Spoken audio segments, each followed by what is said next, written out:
नमस्कार, मैं हूं नेमत और आप देख रहे हैं न्यूज का दरोगा।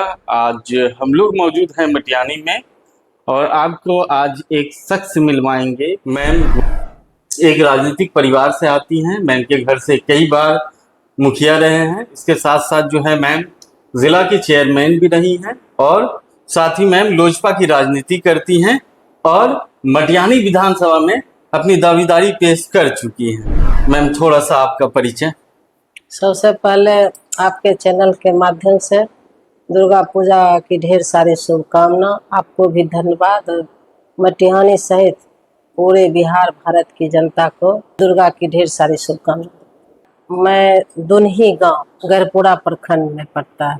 दुन्ही गांव की मैं बेटी हूं। मेरे पिताजी का नाम बालेश्वर सिंह है। मेरे दादाजी का नाम राम प्रताप सिंह और मेरे पिताजी 4 भाई, जिसमें एक बड़े भाई भोला बाबू सांसद बेगूसराय रह चुके और सेकेंड में मेरे पिताजी और थर्ड में मेरे पिताजी कोऑपरेटिव कॉलेज के बराबर थे और थर्ड में मेरे एक चाचा राम बालक सिंह हैं जो किसान हैं और चौथा नंबर में जो मेरे चाचा सुरेश सिंह थे उनको मार दिया था। एक सवाल आपसे बनता है, भोला सिंह जी आपके सगे चाचा हैं? जी हाँ जी जी दोस्तों, मुझे भी नहीं पता था, शायद आप में से भी बहुत सारे लोगों को नहीं पता होगा। मैम जो हैं माननीय कई बार के सांसद रहे, कई बार के विधायक रहे।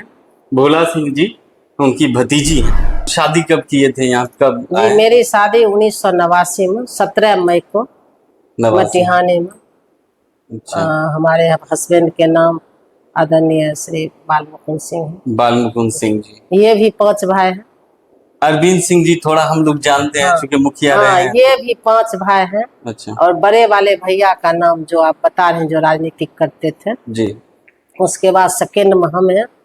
सेकेंड मेरे पिताजी थे वहाँ मैके में जी और मैं भी यहाँ सेकेंड में हूँ और थर्ड में एक मेरा देवर थे जो MBA किए हुए थे, फिर कॉन्ट्रैक्टर विभाग का काम करते थे, लेकिन उनका किडनी डैमेज हो गया तो एक्सपायर कर गया। 4 नंबर में मेरे भी देवर है जिनका नाम स्कूल का नाम रामशंकर सिंह है और घर में से बम्बम सिंह बम्बम और छोटे वाले देवर का नाम राजू सिंह। तो राजनीति में कैसे आप आ गए हैं? मैं राजनीतिक परिवार में मेरे जन्म से शुरुआत हुआ और राजनीतिक मेरे मतलब जन्म जब हम लिए तब से लगातार हमारे परिवार में जहाँ हम पैदा लिए वहाँ राजनीतिक की शुरुआत लगातार रही।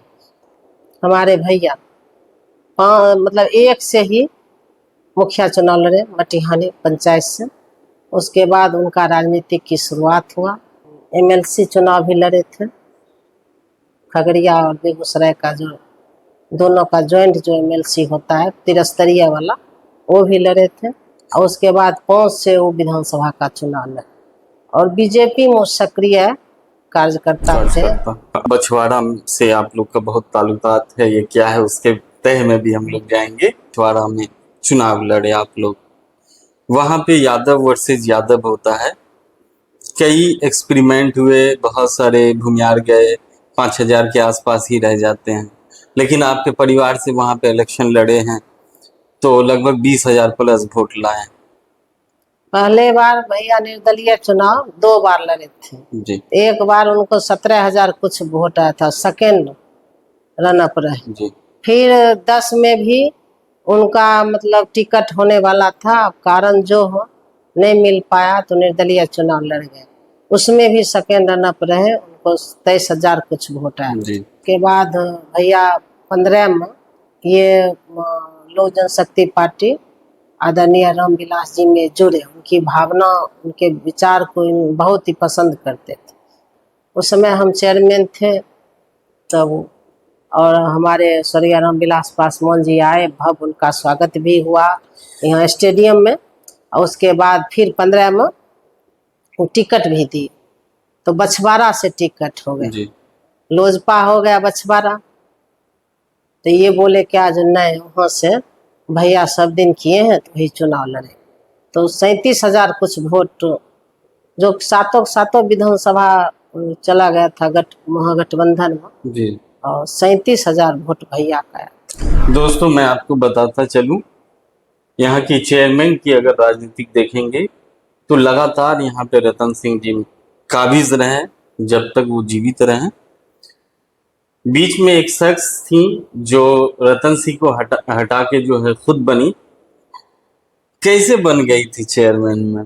वही 2010 के मतलब टिकट जो नहीं मिला हमारे बड़े वाले भैया को, निर्दलीय चुनाव लड़े, उसी के बाद ऐसे मन में राजनीतिक करने का जिसको ललक रहता है तो थोड़ा अपेक्षाएं बढ़ जाती है। तो इन लोगों को लगा उधर नहीं मिला तो खैर कोई बात नहीं है, जिला परिषद का चुनाव ही लड़ा जाए चेयरमैन का।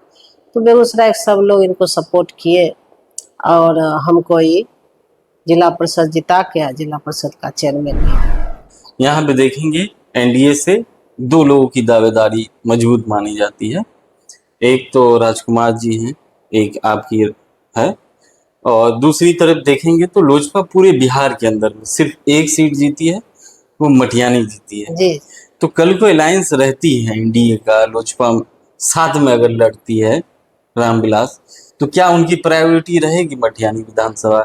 हमारे राष्ट्रीय अध्यक्ष आदरणीय हमारे नेता जो लोक जनशक्ति पार्टी के राष्ट्रीय अध्यक्ष हैं, वो हर समय चैनल के माध्यम से आप भी सुनते होंगे, उनका एक ही कहना है, सीट ज्यादा कम मायने नहीं रखता उनके लिए। वो कहते हैं क्वालिटी ऑफ सीट।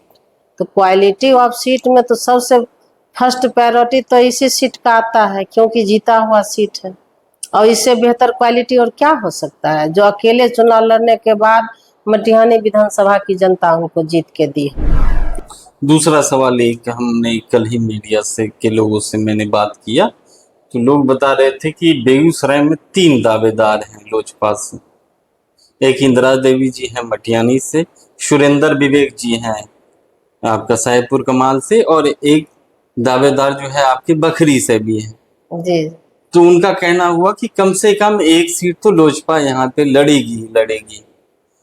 तो उनकी प्रायोरिटी, आपके सुप्रीमो की प्रायोरिटी कौन सी सीट हो सकती है? सुरेंद्र विवेक जी वाला सीट प्रायोरिटी में हो सकती है, या मटियानी सीट प्रायोरिटी में हो सकती है, या फिर ये बाद की चीज है।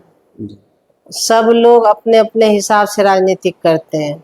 जो लोग पार्टी में जुड़ते हैं सबको महत्वाकांक्षा रहता है कि हमारा सीट मिले, हमारा सीट मिले। अपने राष्ट्रीय अध्यक्ष से भी मिलते हैं, हम अपनी सीट का जाते हैं, चर्चा करते हैं, हमको जो नेता आदेश करते हैं वो काम हम करते हैं। एक सवाल और बनता है आपसे, लास्ट चुनाव में लोजपा से आपकी भी दावेदारी थी यहाँ से, और लोजपा से राजकुमार जी लड़ गए, उनकी भी दावेदारी होगी, या उनको अप्रोच किया गया होगा, या वो अप्रोच किए होंगे, जो भी रहा होगा उसके तय में हमें नहीं जाना है। लेकिन अगर देखा जाए तो इस विधानसभा में आप किस चीज में पीछे रह गए कि आपको टिकट नहीं मिला? जी क्या नहीं, रसूखदारी में आप पीछे हैं? नहीं, बाहुबल में पीछे हैं? किस चीज में? नहीं वैसी कोई बात नहीं थी। और स्वर्गीय रामविलास पासवान जी का भी देहांत हो गया था, भैया पटना चले आए थे। इस बीच में क्या हुआ कैसे हुआ वो हमको नहीं पता है, लेकिन हम समर्पित कार्यकर्ता के रूप में पार्टी के लिए हर समय जो हमको आदेश होता है हम सब काम करते हैं। तो इस बार आदेश मिलेगा आपको? देखिए अभी तो सीट बंटवारा नहीं हुई है, सब लोग को पता है, एनडीए गठबंधन में भी क्लियर नहीं हुआ, लेकिन हमारे नेता का ये सीट हम नहीं कह रहे हैं, वो खुद कहते हैं ये सीट मेरा वजूद है। 137 सीट पर वो लड़े थे, जिसमें एक सीट पूरे बिहार में उनको मिला था जी। और ये सीट उस परिस्थिति में उनको दिया गया जिस समय उनके पिता का देहांत हो गया। तो हमारे नेता तो खुद बोले हैं, जो आपने हमें जो सम्मान दिया है वही सम्मान आगे भी हमको दीजिए और हम फिर ये मतलब सुसहित सम्मान आपको हम लौटाएंगे। अगर विधायक बनती हैं, इलेक्शन लड़ती हैं, तो आपका प्रायोरिटी क्या होगा इस क्षेत्र में? काम देखिए, यहाँ युवा का रोजगार हम सोचते हैं, बच्ची जो होती है पढ़ने वाले, उसके लिए हमारा सोच है कि बहुत सी बच्चियां अभी भी बहुत बाहर नहीं जा पाती है, और वैसा व्यवस्था जैसे ट्रेनिंग स्कूल एक ठो है डीएलएड का, और मेरा सोच है कि बीएड का भी एक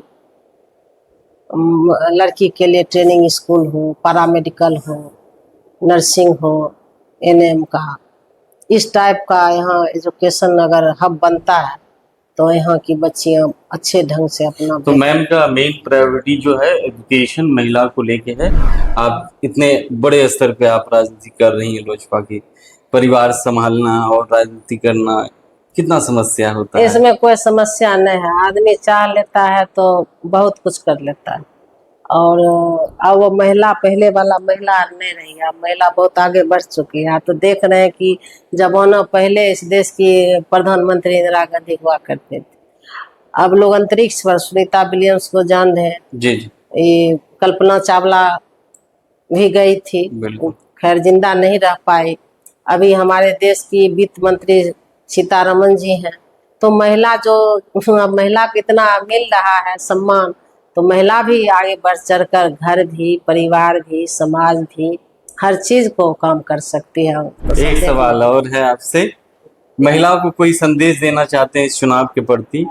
अगर इंदिरा देवी जी कैंडिडेट बनती हैं तो महिलाओं से विशेष क्या कैंपेन करिएगा, क्या बोलिएगा मदद के लिए?